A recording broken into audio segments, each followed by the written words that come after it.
Mi nombre es Clara Medina, tengo 42 años y durante más de una década me dediqué a la enfermería con todo lo que eso implica. Jornadas extenuantes, situaciones al límite, muertes inevitables y una paciencia que muchas veces tiene que sostenerse con alambres invisibles. Pero lo que me quebró no fue el estrés, ni el cansancio, ni siquiera ver morir a esos pacientes. Lo que me sacó para siempre del oficio fue algo que nunca pude explicar, algo que ni la medicina ni la lógica pueden procesar. Esto ocurrió en el Hospital Juárez de México, uno de los hospitales más antiguos y con más historia de todo el país. Un lugar que ha visto guerras, epidemias, terremotos y que si pudiera hablar, creo que se limitaría a gritar. No estoy siendo poética, hay un aire extraño ahí, un peso, como si los pasillos recordaran a los que murieron en ellos. En 2019, me asignaron al área de cuidados paliativos en el ala oriente del edificio antiguo. Esa sección está a medio remodelar desde el sismo del 2017. Algunas habitaciones están clausuradas, otras apenas funcionales. De día, parece una zona olvidada. De noche, es otro mundo. Mi primer turno nocturno fue un martes. Mi compañera habitual, Carla, pidió el día libre por ansiedad. «Ese lugar me hace sentir observada», me dijo por mensaje. Yo me reí. Pensé que era una exageración. No lo era. Esa noche, como muchas otras, el hospital estaba en silencio absoluto después de las 10. Solo el pitido intermitente de los monitores, el goteo constante de las bolsas de suero y el zumbido tenue de las luces fluorescentes llenaban el aire. Tenía 5 pacientes terminales. 3 dormían profundamente, 2 estaban sedados. Todo tranquilo, hasta las 2:26 de la madrugada. Lo recuerdo exacto porque justo estaba notando los signos vitales cuando escuché un llanto muy suave, proveniente del fondo del pasillo. Un llanto infantil, corto, triste. No era un grito ni una rabieta. Era como si alguien llorara bajito, de espaldas a mí. Pensé, ¿se metió algún niño hasta ahora? Entonces fui a revisar. Tomé mi linterna y caminé hacia el área clausurada. Las luces de ese sector no funcionan bien. Muchas parpadean y otras simplemente están muertas. La pintura de las paredes está descascarada. El piso está cubierto de manchas antiguas y hay carteles viejos con letras casi borradas que dicen área restringida. Me acerqué a una de las puertas cerradas con cinta amarilla. El llanto parecía venir de ahí. Toqué, pero nadie contestó. Abrí con cuidado. Adentro no había nadie, solo una camilla oxidada, un cubrebocas infantil en el suelo y una vieja muñeca rota sin ojos.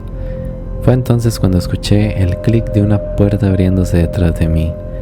Volví rápidamente hacia el pasillo y vi que la puerta del cuarto 408 estaba entreabierta. Esa habitación había dejado cerrada y dentro estaba Sara, una paciente en estado vegetativo desde hacía semanas. No hablaba ni reaccionaba. Cuando entré, la encontré como siempre, acostada, pero había algo fuera de lugar. Una silla de ruedas vacía estaba ahora junto a su cama, cuando normalmente la teníamos en la esquina, como si alguien la hubiese usado para sentarse a su lado. Y entonces ocurrió lo imposible. Sara abrió los ojos, muy despacio, como si cada párpado pesara toneladas. Sus pupilas estaban dilatadas y no enfocaban mi rostro, ni la luz tenue de la lámpara en la esquina. No. Su mirada se dirigía directamente hacia el rincón más oscuro de la habitación, un punto exacto, donde la lámpara no alcanzaba a iluminar del todo, como si la sombra ahí fuera más densa que en cualquier otro sitio. Me quedé paralizada. A Sara no se le habían abierto los ojos en semanas. Los médicos decían que su cerebro ya no registraba casi ninguna actividad, que lo poco que quedaba era vegetativo, reflejos básicos, pero en ese momento había algo más. Un temblor, casi imperceptible, agitó sus labios secos y agrietados, y entonces, sin siquiera girar la cabeza, pronunció una frase que no debió ser posible. «La niña ya entró». Su voz era rasposa, baja, como la de alguien que acababa de despertar tras años en coma. No mostraba miedo, ni emoción, ni duda, solo una afirmación escalofriante certera. Me tomó varios segundos reaccionar. Quise hablarle, hacerle preguntas, pero antes de que pudiera articular una palabra, Sara volvió a cerrar los ojos, como si nada hubiera pasado. Su rostro volvió al mismo estado inerte de siempre.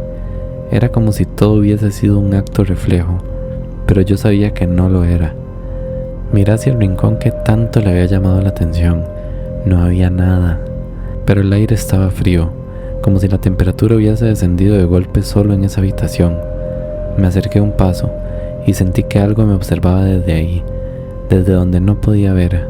Sentí una presión detrás de los ojos, un escalofrío que recorrió mi espina desde la nuca hasta la cadera. Me alejé de inmediato. Corrí a la estación de enfermería, quería respuestas, quería pruebas. Encendí el sistema de cámaras. Lo primero que vi fue una pantalla en negro con estática, como si algo hubiese interferido la señal.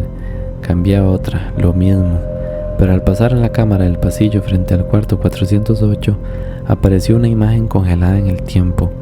Ahí estaba, una figura pequeña, inmóvil, justo en el centro del encuadre.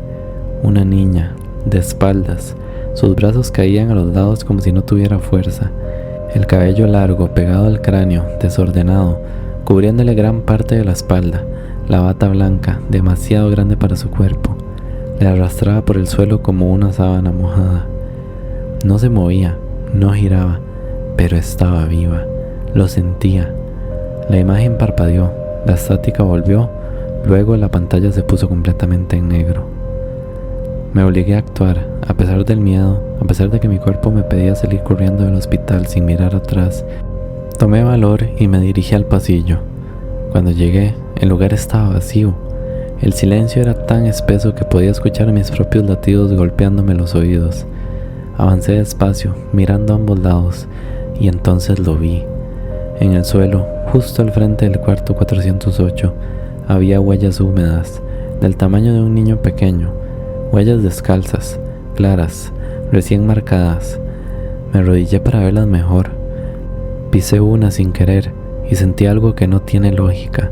El suelo estaba helado, como si alguien hubiera dejado hielo derritiéndose en ese punto exacto. Las huellas continuaban unos metros y luego desaparecían abruptamente, como si la niña se hubiese desvanecido en el aire, como si nunca hubiera estado ahí, o aún siguiera ahí, pero era invisible. Volví al centro de monitoreo, más nerviosa que antes. Fue entonces que noté algo que me hizo contener la respiración. La habitación 412 marcaba movimiento.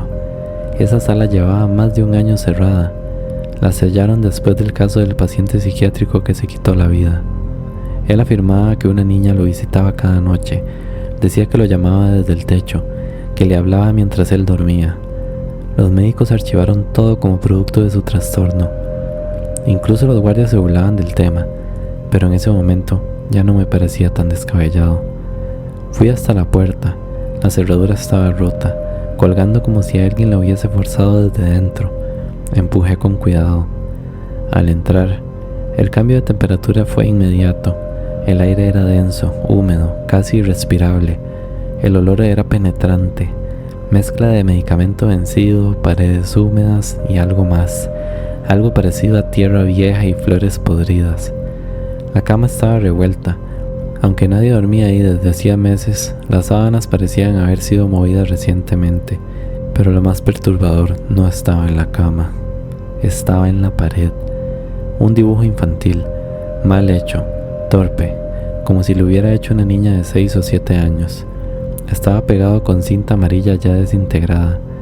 El papel estaba arrugado, sucio, pero lo que mostraba me erizó la piel. Una niña con el cabello largo, una bata larga arrastrando, y donde deberían estar sus ojos solo había 2 manchas rojas, como si los hubiese tachado a la fuerza. A su lado, una figura más alta, una mujer, una enfermera, con el gorro blanco y el uniforme, colgada del cuello con la lengua afuera. No podía ser coincidencia, era mi uniforme, era mi rostro. Sentí náuseas. El corazón me retumbaba en las sienes. Salí tambaleándome de la habitación, sintiéndome observada desde todos los rincones. Corrí por el pasillo como si algo invisible me persiguiera. Bajé a la planta baja. Golpeé el cristal de la caseta del guardia. Nada. Él dormía, como si todo el hospital estuviera atrapado en una burbuja de tiempo. Y al girarme hacia la puerta de salida, la vi, reflejada en el cristal. Una niña, de pie, silenciosa, justo detrás de mí. No tenía rostro, solo una mancha gris donde debían estar los ojos y la boca. No se movía, pero su presencia era abrumadora. Volté con brusquedad y no había nadie, solo el frío, el silencio, y en el suelo un objeto que no había estado ahí antes. Una pulsera hospitalera infantil, rota, sucia, con la tinta deslavada. Solo se alcanzaba a leer un fragmento borroso: paciente E. No dormí esa noche, no comí al día siguiente, no hablé con nadie, pero volví. Tenía que entender. Me metí al archivo físico de pacientes. Le pedí a un viejo camillero que me dejara revisar registros del pabellón pediátrico, el que se derrumbó en el terremoto de 1985. Y ahí estaba: expediente 017, edad 6 años, sexo femenino, nombre desconocido, causa de muerte traumatismo severo, nota médica: falleció durante evacuación, nadie la reclamó, enterrada en fosa común. Desde esa noche no volví al hospital, pero ella sigue apareciendo. La han visto en cámaras, en los pasillos clausurados, en los monitores, en los sueños de pacientes moribundos. Algunos dicen que fue olvidada y que aún espera que alguien la dé de alta. Otros aseguran que ya no es una niña, sino algo más, algo que habita en los rincones del dolor, entre los muros de la desesperación, un recuerdo encarnado, un eco que camina descalzo. Yo solo sé que cada vez que cierro los ojos la veo de nuevo, parada a los pies de mi cama.